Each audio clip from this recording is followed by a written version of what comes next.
Good evening. It's 7:49. Pakikita ko lang, hindi ko pala napakita yung mga flower arrangement na ginawa ko. At saka, ang mga na-harvest ko ngayon. Ito yung arrangement. Very simple.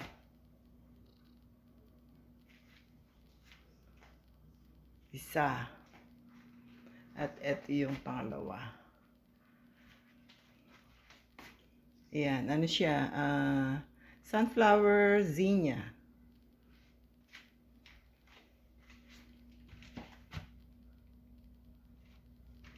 Yan, mafe-feel mo na masaya pag merong flower arrangement sa bahay. So, at least mapakinabangan ko ang aking mga halaman. Hindi bumabagyo, mamaya para alas 10 ng gabi ang bagyo. So, wala pa siya. Tapos, eto yung aking hinarvest na pechay. Yan, ganyan karami.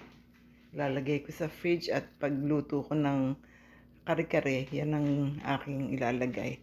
Pero kalahati lang siguro kasi may mga sitaw pa yun, talong, at saka sitaw, talong, ano pa ba yun? Sitaw, talong, pechay. Is that 3? Okay, maybe 3.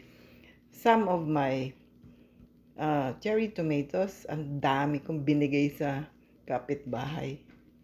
Ito yung, tinanggal ko na yung talbos. Nag-ano na ako, ilalagay ko rin sa freezer. Ito yung tanglad na natapos ko ng ibalumbon.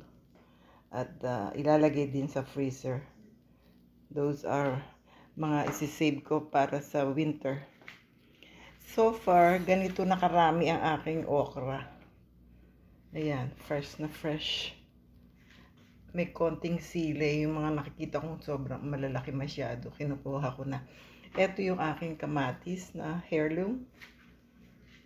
I think wala ako yung regular kamatis. Yan.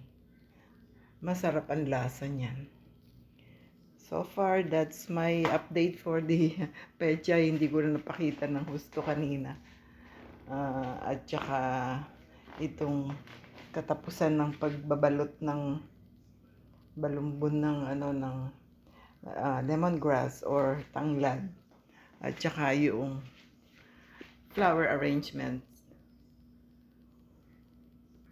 Kukunin ko pa rin pala yung ibang flowers na kinuha ko, hindi ko nabibigay sa kapitbahay. I don't know, I don't feel like it. Gagawin ko rin dito sa bahay. Okay, tingnan natin, kukunin ko. Pinatalian ko itong carrots. Yung flowers niya bumabagsak masyadong mataas.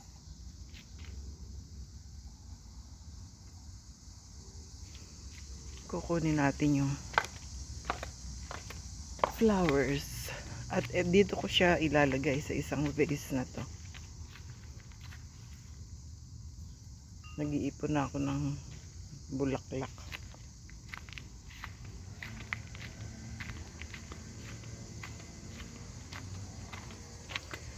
Andito siya sa sunroom.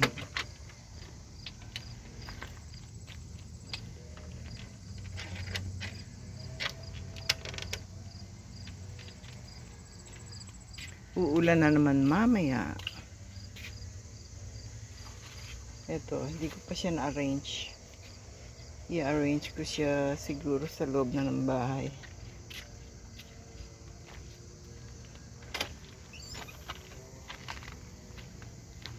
Ayusin ko pa yan.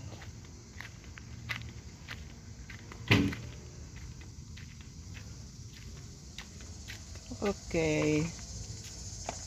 So, yan lang, ipinakita ko lang yung aking hinarvest na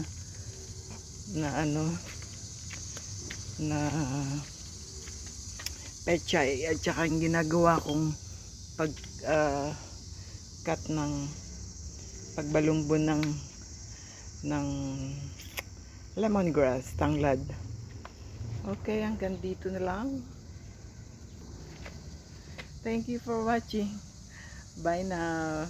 Good night.